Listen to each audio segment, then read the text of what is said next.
지금까지는 저희가 이제 거시적인 관점에서 AI 시대를 바라봤는데요. 이제부터는 실제 우리 직장 안으로 한번 들어가 보도록 하겠습니다. 교수님, 기업에 계실 때 데이터로 사람을 분석을 해서 뭐 조직 인사 관리에 적용하신 경험이 많으시잖아요. 그렇다면 사람의 어떤 데이터를 주로 분석하셨나요?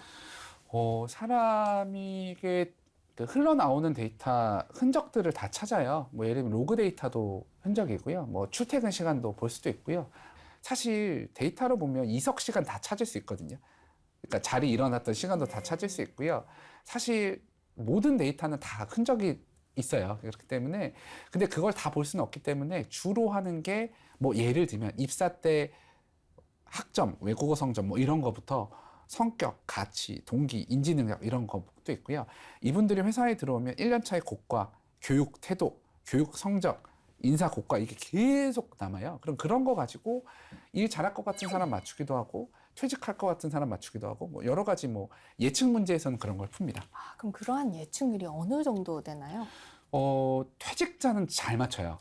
퇴직자 문제가 의외로 쉬워요. 퇴직은 잘 보세요. 퇴직할 것 같아 안 할 거야 바이너리잖아요. 네. 그럼 그거는 생각보다 퇴직하는 모델은 좋은 모델이 많이 있어요. 예를 들어서 한 어느 정도 예측률을 자랑하나요? 이렇게 한번 해볼게요. 네. 이 데이터 보면 앞으로 2달 안에 퇴직 여부를 97% 정도 맞추는 모델이 있어요. 네. 97%. 너무 잘 아시는 거예요. 그러니까 원천징수를 한 달에 2번 이상 떼면 97%예요. 그런 거. 그런 것도 있고요. 뭐 그거보다 조금 더 미리 알고 싶다 그러면 뭐 예를 들면 밥을 누구랑 먹으러 가냐 이런 거 또 다 볼 수 있어요. 그런데 그런 걸 분석하려면 그런 데이터가 있어야 되잖아요. 네. 근데 요즘 개인정보 활용법 때문에 내가 여러분들이 얼마나 몇 번 원천 징수를 떼는지 누구랑 밥을 먹는지 그 데이터를 수집해도 되겠습니까? 라고 동의를 받아야 되지 않나요? 그 뒤에 데이터는 네. 받아야 되고요. 그 앞에 데이터는 다 동의가 돼 있어요. 이미. 왜냐면 시스템에 다 묻어 있고 그런 것들은 동의가 돼 있기 때문에 그 뒤에 그거는 제가 하나 예시를 든 거고요. 근데 앞에 개인정보 동의가 돼 있는 것들은 회사에서도 분석을 할 수 있습니다. 그리고 이제 원천지수 떼는 거는 사실 결제가 다 돼야 되잖아요. 그렇기 때문에 볼 수밖에 없어요. 그건.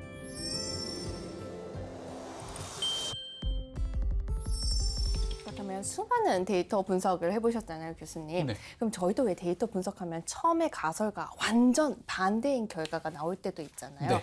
교수님도 그러한 경험이 많으신가요? 막 그렇게 많지는 않은데요. 그러니까 저희끼리 표현으로는 인사 쪽에 데이터 분석하는 사람들을 이제 피플 사이언스를 한다 그러거든요. 근데 저희끼리 제일 많이 쓰는 표현이 장총은 길다. 겨울에 눈 내리는 소리다 이런 표현을 해요. 당연한 얘기. 사실 아시겠지만 우리가 하는 분석이 그렇게 인간의 직관과는 크게 다르지는 않습니다. 근데 제가 제일 재밌게 본 분석은 제 직관과는 정반대에 있는 건 그런 거예요. 우리가 소위 말하는 워크 앤 라이프 밸런스, 일과 삶의 균형은 항상 삶의 만족도와 정비례해서 올라갈 것 같은데 일과 삶의 균형이 올라갈수록 삶의 만족도가 떨어지는 집단이 있다라는 분석이었어요. 그건 어떻게 해석할 수가 있나요? 설명할 수가 있나요? 그렇죠. 그러니까 그럼 1번 일과 삶의 균형이 올라갈수록 만족도가 떨어지는 집단이 누굴 것 같으세요?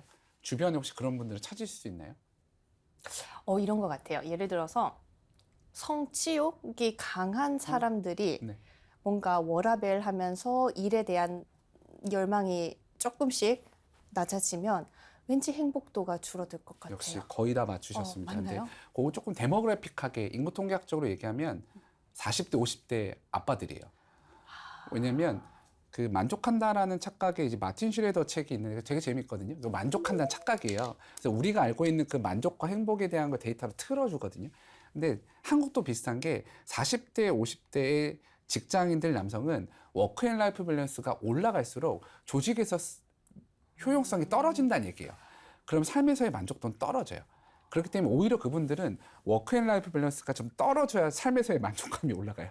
그렇기 때문에 이건 우리가 알고 있던 기존의 가정하고는 정반대의 얘기죠. 이런 분석들이 사람들은 재밌어 하세요. 아하 하거든요. 근데 조금 약간 슬픈 얘기라 그렇게 막 제가 좋아하는 분석은 아닙니다. 근데 교수님 얘기 듣다 보니까 하시는 일이 너무 재밌으실 것 같아요. 그래서 왠지 이번 가을에 우리 학교에서 학생들 모집할 때 교수님과 인기 많을 것 같아요. 원하지 않습니다. 왜냐면 저는 그냥 제 수업에 약간 제가 시작할 때 푸닥거리 한다 그러는데 OT 때 한 55명이 들어와 있거든요. 그럼 저는 꼭 10명만 남아달라고 해요. 왜냐면 저는 그냥 학생들 이름 무조건 학기 말까지는 90% 이름 외우는 게 제 목표거든요. 그래서 무조건 수업은 이름을 다 외워요. 그럼 전 10명 외우는 게 쉽거든요. 그리고 그 친구들이 뭐 좋아하는지도 알고 싶고 그래서 뭐 많이 오는 게 너무 감사한데 적은 게 좋습니다. 교수님께서는 또 People Analyst들이 온다라는 책도 쓰셨는데요. 네. People Analyst들은 무엇인가요? 어떤 일을 하나요? 지금까지 얘기 드린 이제 데이터로 사람을 설명하고 예측하는 일이고요. 이걸 이제 영어로는 People Science라고 전공하는데 이게 이제 미국, 유럽, 한국의 그 실무자들과 학자들을 묶은 모임이 있어요. 그거를 제가 모임을 초창기에 지인과 함께 시작을 했고 그분들이 고민하는 것들을 낸 책입니다. 그래서 이 전공은 미국에는 있어요. 피플 사이언스라는 전공이 미국과 유럽 학교들에는 있는데 한국에는 없어서 그걸 제가 전에 직장이었던 가천대에서는 대학원 때 전공을 만들고 학부 때 수업도 만들었고요. 요즘은 학교들마다 그 전공을 많이 만들어서 하려고 합니다. 그래서 피플 사이언스, 사람에 대한 것을 행동을 설명하고 예측하는 분야다 정도로 요약할 수 있습니다. 근데 저도 같은 사람에 대해서 제가 그쵸, 그쵸. 전공한 맞아요. 역학도 사람들의 그럼요. 식습관을 보면서 건강을 예측하잖아요. 그리고 심리학이라는 것도 사람의 심리를 연구하는 거잖아요. 네. 그렇다면 people science는 주로 사람의 어떤 요소를 주로 보시나요? 감사합니다. 아마 행동과 심리 거의 전방면을 다 본다라고 보시면 되고요. 앞서 말씀드렸던 이석 데이터는 행동 데이터잖아요. 내가 자리에 뜨고 그리고 심리 진단 결과도 보고요. 많이 보는 게 진짜 가용한 데이터는 다 보는 것 같아요. 이 사람들의 어떤 협업에 대한 데이터도 이메일 누구와 이메일 어느 정도 빈도로 주고받는지도 보고요. 되게 다양한 걸 많이 봅니다. 근데 이제 교수님께서 아까 질문을 주셨지만 제일 제가 최근에 재밌게 본 실험 중에 하나는 그 VR 장비 같은 거 씌워서요. 사람의 아이 트래킹 2시간 정도 찾아가면 성격은 정말 정확하게 맞추거든요.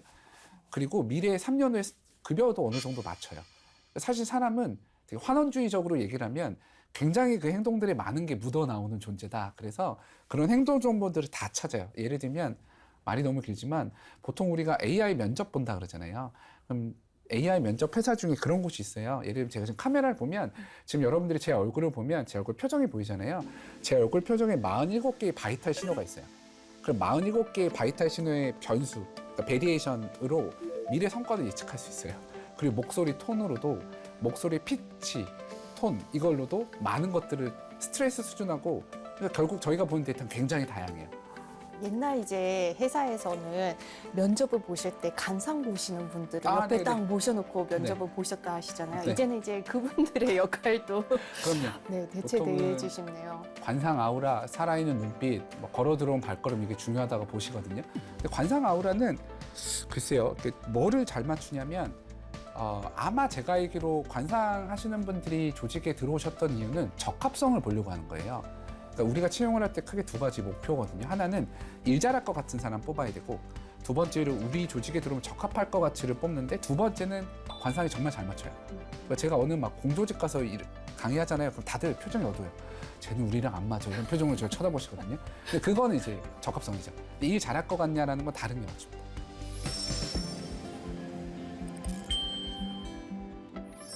이제 회사에서도 인사평가를 할 때 상사가 아니라 데이터 분석으로 하는 시대가 올 것 같은데요.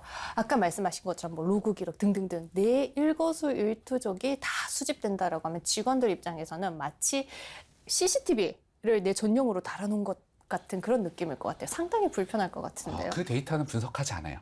그 데이터는 쓰지 않고요. 확실히 쓰지 않고요. 근데 이제 아까 말씀드렸던 그런 행동 데이터들은 동의되는 실험 장면을 말씀을 드린 것이고 조직 장면에서는 이거 분석하기 어렵습니다. 다만 우리가 하는 데이터 중에 개인정보 동의를 받고 남겨져 있는 데이터는 꽤 많아요. 문제 없을 만한 데이터는 많기 때문에 그런 것들은 많이 쓰긴 합니다. 그게 보통 저희 뉴스페이퍼 테스트라 그래서 이게 나가면 문제가 될 만하냐라는 걸 테스트하기 때문에 문제 될 만한 것들은 아예 분석조차 안 해요.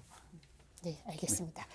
우리가 사회생활 할 때 왜 줄을 잘 서야 한다라는 말 있잖아요. 일을 잘하는 것도 당연히 중요하지만 정치도 잘해야 된다.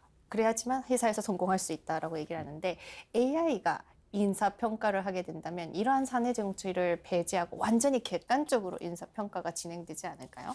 아니에요. 그 AI는 인간의 편향성을 다 학습하기 때문에 우리가 기존에 갖고 있던 데이터가 소위 말하는 객관적이지 않으면 AI도 엄청 주관적일 수밖에 없죠. 그래서 저는 조금 많이 드리는 말씀이 AI는 절대 객관적이지 못해요. 왜냐하면 데이터가 객관적이지 않기 때문에 그것도 있고 알고리즘도 편향성이 되게 많아요. 우리가 이제 교수님 잘 아시는 알고리즘은 어쨌든 그냥 웨이트 숫자들의 조합인데 그 웨이트를 어떻게 모델로 만드느냐도 결국은 인간이 판단하는 거거든요.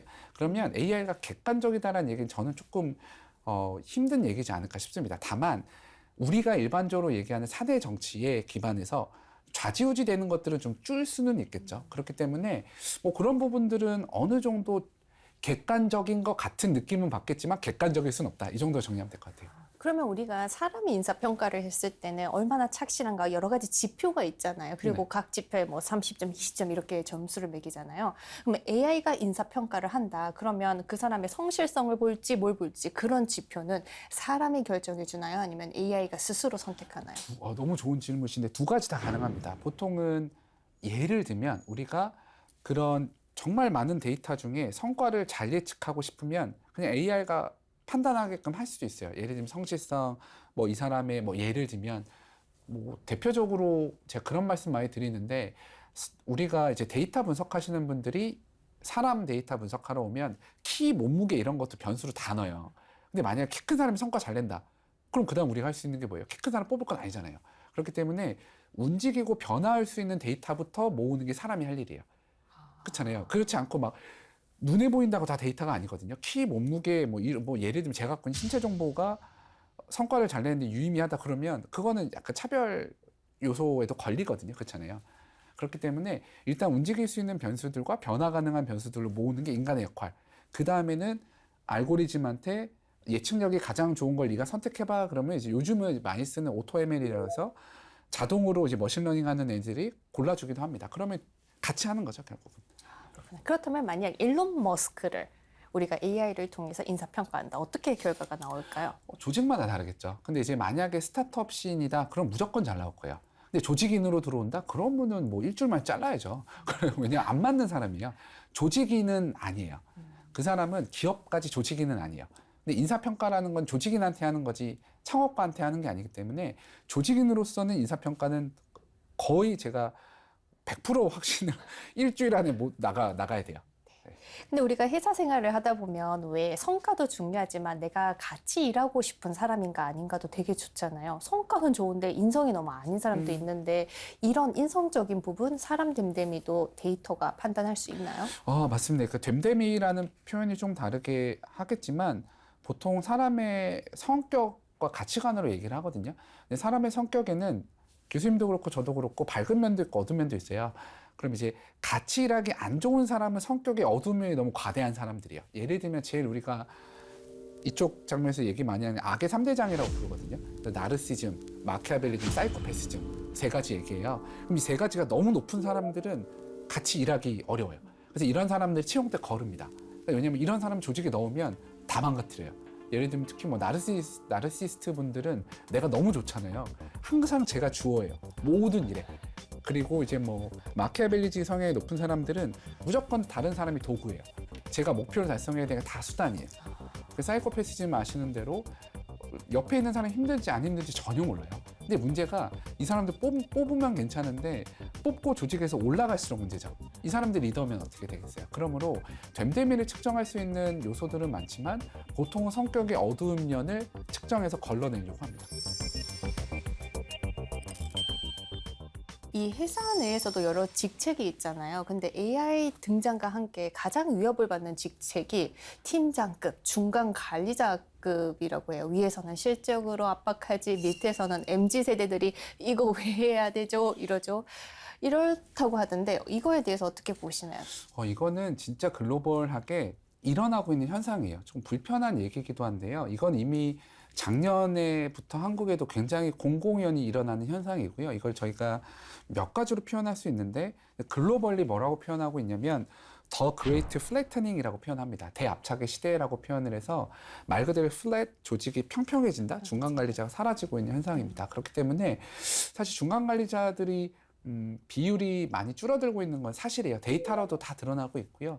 뭐 예를 들면 미국의 실리콘밸리 같은 경우는 가령 팀장님들이 기존에 10명 정도 관리하던 분들이면 20명까지 관리의 범위가 늘어나요. 그 말은 기존에 10명을 관리하던 팀장님이 그럼 2명 있어야 20명을 관리했잖아요. 그 말은 1명이 없어진다는 얘기죠. 그럼 이제 왜 없어지냐라고 하면 여러 해석이 되지만 중간 관리자 역할 중에 AI에서 대체되는 게 좀 많이 있다라고 보는 편이에요. 예를 들자면 네. 보통 우리가 중간 관리자의 역할을 학술적으로 표현하면 8개에서 10가지 정도로 구분을 합니다. 지금 민츠버그라는 학자가 10가지 정도로 구분을 하는데 그걸 조금 더 크게 묶어보면 전달자, 결정자, 관계자 정도로 구분할 수 있어요. 전달자는 예를 들면 조직에서 팀원들이 하는 일들을 잘 정리해서 위로 올리고 위에서 하는 일 잘 말아서 밑으로 내리고 말 그대로 인포메이션 쉐어링 해주고 진도 체크해주고 이런 분들이거든요. 근데 이게 AI에서 더 대체되기 좋다는 거죠. 흥미로운 게 저는 컨설팅을 하니까 리더분들한테 전달자, 결정자는 예를 들면 리소스 얼로케이션이에요. 내가 시간, 자원 어디다가 할지, 관계자는 이렇게 관계 맺는 건데 그럼 3가지 중에 한국 리더분들한테 어디다가 시간 제일 많이 쓰시는 것 같아요? 그러면 다 전달자를 하거든요. 근데 여기서 재밌는 게 그러면 얼마나 하루에 시간을 100일로 놓으면 전달자에 쓰시는 것 같아요? 그러면 20, 30, 많아야 40이지 않을까요? 라고 하거든요. 근데 그거를 좀 확인할 수 있는 건 쉐도잉 한다 그러는데 앉아서 한 2, 3주 정도 이분들이 하는 일을 전 쉐도잉을 해요. 앉아서 계속 쳐다보거든요. 관찰하거나 그거나 아니면 그게 어려우면 주간 회의록이나 근무일지 같은 걸 다 받아요. 그러면 이걸 3가지로 구분할 수 있잖아요. 분류할 수 있잖아요. 그럼 전달자의 역할은 60%가 넘어요. 결국 뭐냐면 인간 중간 관리자 하는 역할 중에 전달자의 역할은 AI가 더 잘하기도 하고 AI 시대 때 조직의 속도를 느리게도 합니다. 결국은 중간 관리자가 위기다라고 하는 건 제 역할 중에 일부의 역할을 AI가 대체하거나 더 잘하기 때문에 그 역할을 대신하는 거지. 야, 내가 갑자기 중간 관리자가 싫어라고 대체하는 건 아니다라고 보시면 좋을 것 같아요. 그럼 앞으로 이 중간 관리자급이 자신의 어떤 가치를 높이기 위해서는 어떤 부분에 집중을 하면 좋을까요? 많이들 고민하시는 게 역할의 이제 전환이죠. 전달자의 역할은 최대한 AI한테 주고요. 리소스를 분배해주는 과정 속에서도 저는 보통 이걸 스포츠에 비유하는데 옛날에 감독형 리더가 있었으면 요즘은 플레잉 코치가 더 많아요. 제가 데이터 분석을 해봐도 내 리더한테 원하는 역할은 대부분 플레잉 코치예요. 같이 뛰는 거. 그러면 그분들이 같이 와서 일하는 본인이 일종의 자원이 돼야 되고 관계자 역할을 해야 되는 것들이지 않을까 싶습니다. 이걸 말씀드리는 게 예전에는 사실 관리자가 결정을 해주는 분들이었으면 이제는 사실 결정해주는 분들은 아닐 거예요.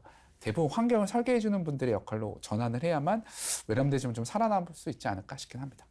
근데 이 AI 도입을 결정하시는 분들은 또 이제 고위 임원분들이시잖아요. 그분들도 한편으로는 AI에 의해서 나도 대체되지 않을까 불안해 하실 수도 있을 것 같아요. 이게 사실 그 실험은 좀 많습니다. 대표적으로 영국 캠브리지도 있고요. 미국, 중국, 일본에는 이미 AI가 CEO인 기업들도 꽤 있어요. 그러면 좀 재밌는 실험이 어쨌든 대체하려면 더 잘해야 대체하잖아요. 그럼 좀 제일 유명한 캠브리지 시험은 인간 리더 한 390명 정도와 AI와 의사결정 여러 가지를 놓고 누가 더 효과적이고 효율적인 의사결정 하는지 보거든요. 근데 대다수의 사업 운영 시뮬레이션이라 하고 할 수 있는 가격 최적화, 재고 관리 이런 부분들은 AI가 압도적으로 잘해요. 반면에 우리가 한 번도 경험해보지 못했던 소위 말하는 블랙스완 시츄에이션, 검은 백조 상황은 AI가 접니다. 데이터가 없으니까. 결국 뭐냐면 이 역시 인간 CEO를 실어서 대체하는 게 아니라 인간 CEO가 하는 역할 중에 말씀드렸던 데이터와 패턴에 기반한 거는 AI가 더 잘할 거고 그렇지 못한 건 인간이 더 잘하기 때문에 그 역할 중에 치중되어 있는 게 사업 운영 시뮬레이션에 기반한 분들은 대체될 수밖에 없다. 이렇게 설명드릴 수 있을 것 같아요.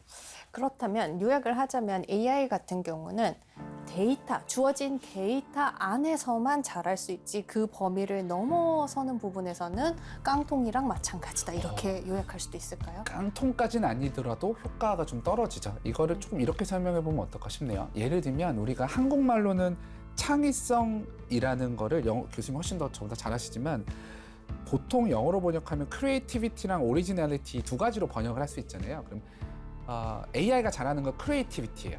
크리에이티비티의 약간 커너테이션 영어 의미는 제조합 같은 거거든요. 그럼 AI는 기존의 대규모 데이터에서 새롭게 보이는 제조합은 잘하지만 아예 없던 오리지널리티한 렘브란트 그림 같은 건 못 만들어낸단 말이에요. 결국은 AI는 기존에 없던 거는 만들어낼 수 없어요. 깡통이라고 표현해도 좋지만 기존에 없던 건 못 만들어내기 때문에 탄력적 의사결정, 약간 사람으로 따지면 그 감각적으로 하는 뭔가는 해내지 못하는 게 현재 수준이지 않을까 싶어요. 근데 이것도 뭐 예를 들면 AI 하는 신에서는 그것도 AI가 몸을 가지면 해결될 수 있지 않을까라는 표현도 하기도 합니다.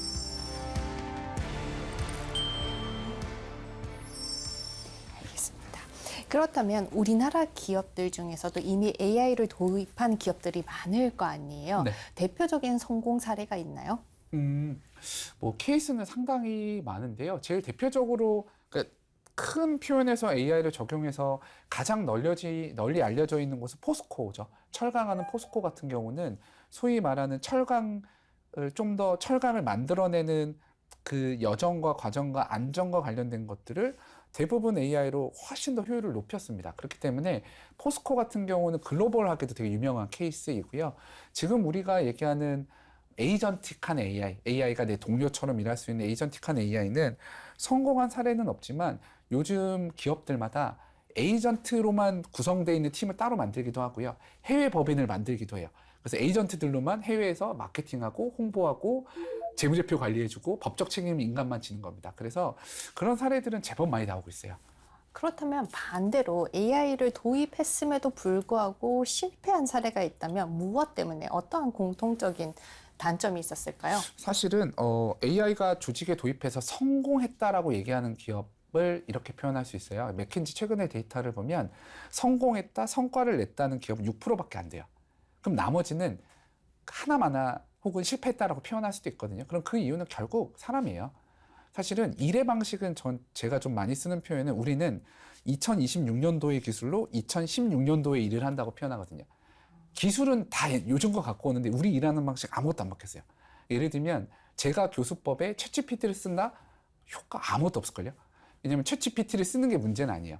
GPT랑 어떻게 수업을 해서 우리 학생분들이 얘랑 사고할지에 대한 설계의 문제지 GPT가 있냐 없냐는 전혀 문제가 아니라는 거예요. 결국은 실패했던 원인의 90% 이상은 다 일하는 방식은 그대로고 일하는 방식과 사람은 그대로다라는 겁니다. 그렇다면 우리가 항상 삼국 비교하는 거 좋아하잖아요. 한국, 일본, 중국. 이 세 개 국가를 비교했을 때 네. AI 도입을 가장 잘하는 국가, 로보틱스가 가장 잘 발달한 국가 등등등 해서 이 삼국의 AI 시대 미래를 점쳐본다면 누가 제일 강자일 것 같나요, 교수님? 이거는 이렇게 이론의 여지가 없는 건 중국이에요. 중국은 너무 앞섰죠.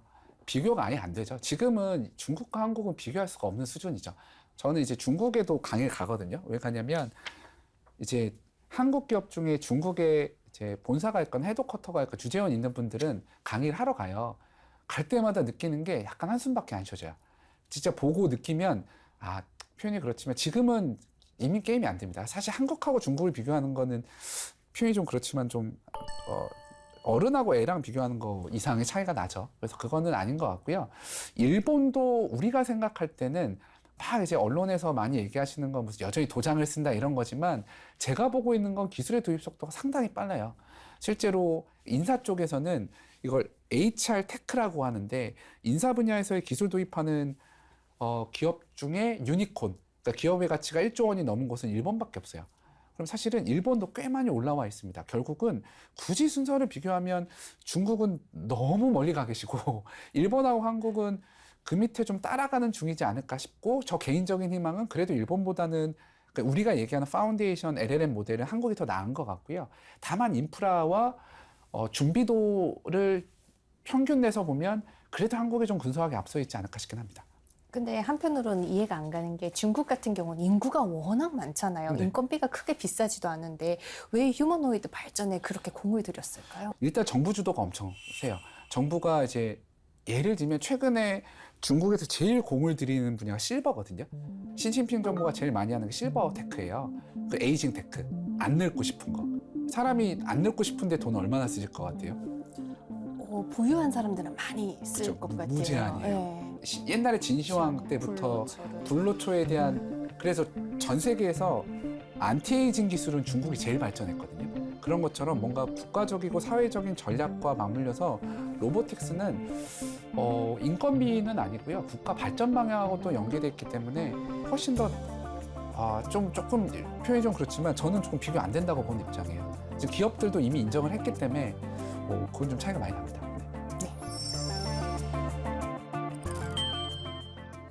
지금까지는 AI가 바꾸는 우리의 직장 환경 변화를 살펴봤는데요.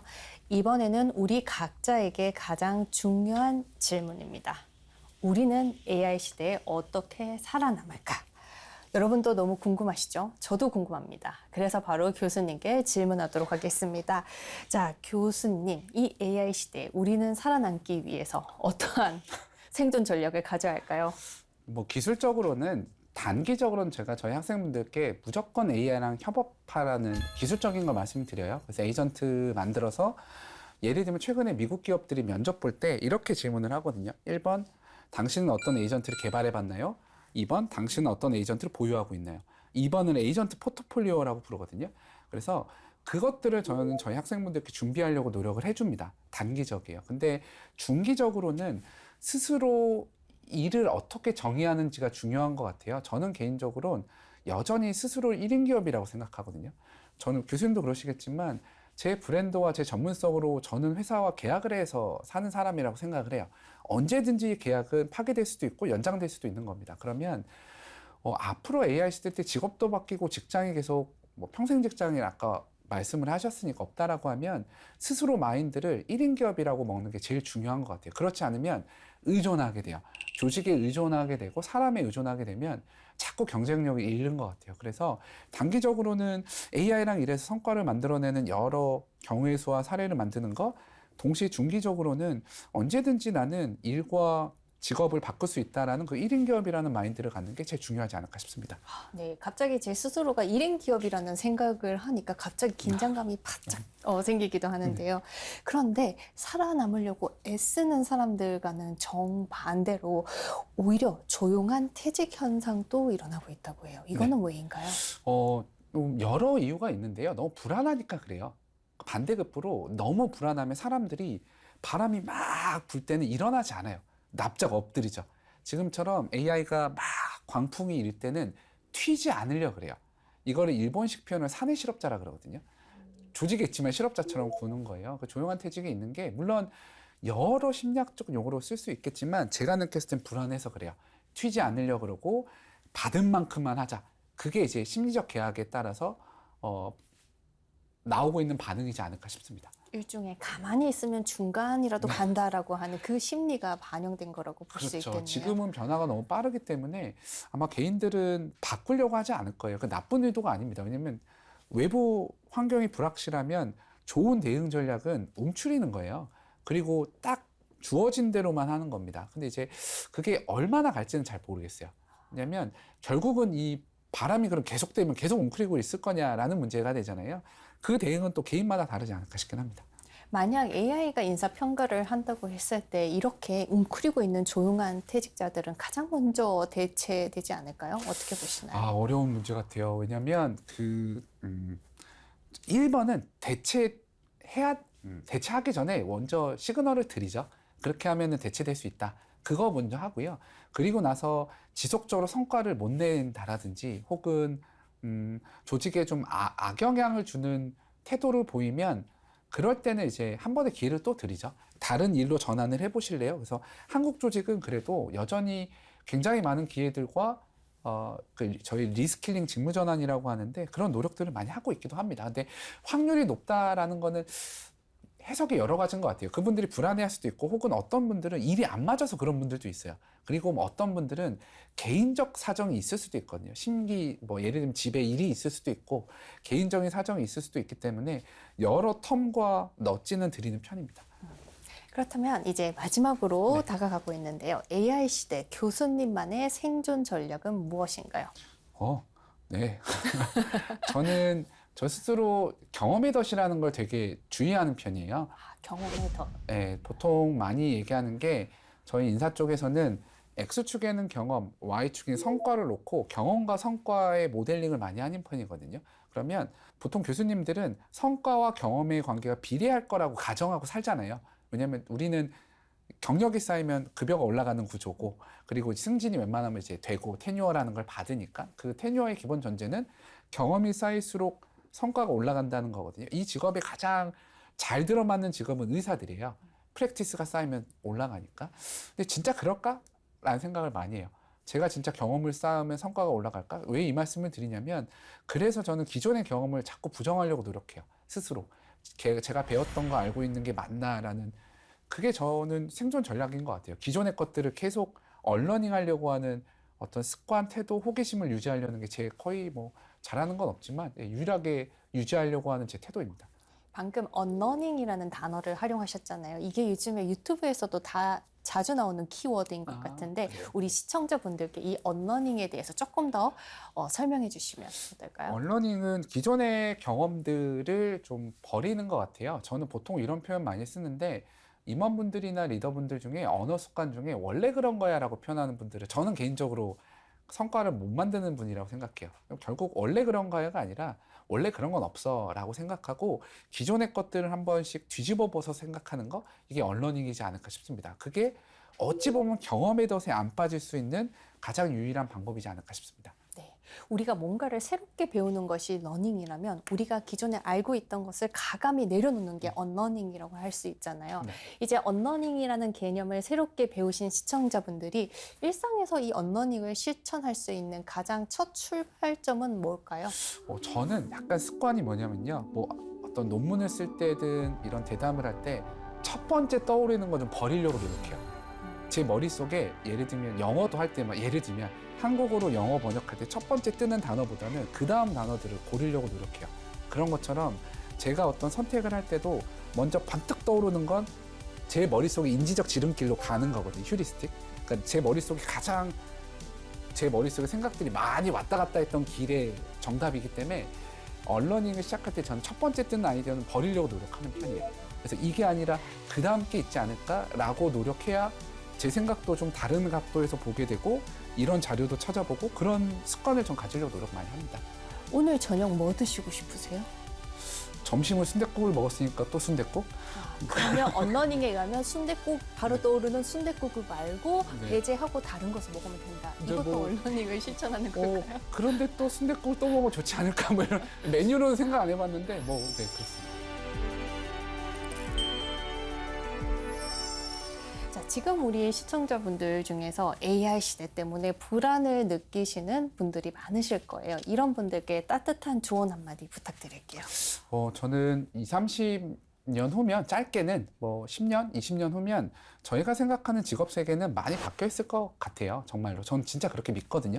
그렇기 때문에 뭐 죄송한 표현이지만 학교의 교수님들, 어른들이 얘기하는 직업 시장에 대한 얘기는 좀 안 믿었으면 좋겠어요. 저 스스로도 그래요. 저희 학생분들께 제가 고민하고 연구하는 건 얘기 드리지만 제가 했던 경험들에 기반해서 하는 조언은 안 하려고 하는 편이에요. 결국 뭐냐면 앞으로 직업 시장이 어떻게 바뀔지 모르면 그때 의사결정의 기준은 나인 것 같아요. 그럼 내가 좋아하고 잘하는 일을 찾을 수 있도록 하는 게 제일 1번이지 않을까 싶습니다. 저는 제 온 마음으로 그렇게 믿어서 학생들께 그렇게 조언을 드리고 다행히 저는 그렇게 살아와서 지금까지는 먹고 살고 있거든요. 그래서 그런 식의 조언을 많이 드리는 편입니다. 만약에 우리 시청자분들 연령층이 다양하실 수 있잖아요. 정말 이제 중장년층이시다. 그런 분들께는 어떤 조언을 그리고 설사 혹시나 우리 초딩이 이 방송을 지금 보고 있다면 어떠한 조언을 해주시겠습니까? 중장년층 분들은 모르겠어요. 이미 급여에 대한 거나 어떤 삶의 목표를 좀 달성하셨으면 이미 좋아하는 일이라고 사실 것 같아요. 그래서 지금보다는 좀 더 시간을 좀 밀도 있게 좀 좋아하는 일을 주저없이 하셔도 좋지 않을까 싶고요. 저는 저희 딸이 초등학생이에요. 저희 딸하고 저랑 많이 하는 건 뭐냐면 좋아하는 일 찾을 수 있도록 많은 거 하게끔 해주고 있어요. 그래서 초등학교 때까지는 이 친구의 나무로 따지면 이 결을 찾으려고 노력을 합니다. 그래서 그거 찾는 게 제일 중요하지 않을까 싶습니다. 네, 알겠습니다. 나나의 지식업 시간입니다. 오늘 제가 배운 내용을 한마디로 정리해 보려고 하는데요. 왜 이런 말이 있잖아요. 천재는 노력하는 자를 못 이기고 노력하는 자는 즐기는 자를 못 이긴다. 이 AI 시대, 즉 천재 같은 AI가 만연한 시대에 제가 봤을 때 끝까지 살아남을 수 있는 자는 무언가를 많이 아는 자가 아니라 새로운 것을 배우려고 노력하는 자, 그리고 이러한 노력의 과정을 즐기는 자가 아닐까 이것이 제가 오늘의 배움을 정리해 본 것입니다. 어떻게 생각하시나요? 교수님이 GPT보다 낫다라고 생각합니다. 저는 오늘 교수님과 얘기를 하면서 휴머노이드 교수님과 얘기를 하는 듯한 그런 느낌을 받았어요. 제가 질문을 드릴 때마다 바로바로 척척척척 답변을 하시는 모습이 이분은 인간이 아니라 로봇이다라는 생각이 들었거든요. 오늘 출연 소감 어떠신가요? 저는 뭐 개인적으로 사실 AI가 대체할 수 없는 여러 가지 중에 하나는 개인의 어떤 매력도 있는 거, 사람만이 갖는 매력 제일 또 있으신 분이시잖아요. 교수님은 그 삶의 이력이 굉장히 좋은 향기와 매력을 만드신 분인데 그런 분을 뵙고 말씀 나눌 수 있어서 너무 좋았고요. 저는 개인적으로 AI 같다라는 표현보다는 최근에 이제 손석희의 질문들에 김혜란 작가님 말씀하시는 거 봤을 때 약간 무릎 탁 치고 혼자 고민했던 게 AI가 못하는 건 망설임이다라는 표현이 있어요. 사실은 AI는 어떤 질문이든 빠르게 다다다다닥 대답하거든요. 근데 인간의 매력은 그 약간의 고민과 망설임과 침묵과 공감의 능력에서 오지 않을까 싶은데요. 앞으로는 좀 더 망설이고 공감하고 침묵을 한번 해보도록 하겠습니다. 많이 배웠습니다. 감사합니다. 네, 수고 많으셨습니다. 네, 오늘 교수님께서 이런 말씀을 하셨잖아요. 원래 그런 거야 라는 말을 자주 쓰는 사람을 경계하라고 하셨는데요. 익숙함에 머무르지 말고 무언가 배우려고 노력하고 질문하고 그리고 항상 변하려고 하는 이 태도가 지금 이 시대에 우리에게 가장 필요한 역량이 아닐까 생각됩니다. 지식의 맛 인문학 레시피, 다음 주에 더 핫한 이슈와 가치 있는 지식으로 찾아뵙겠습니다. 감사합니다.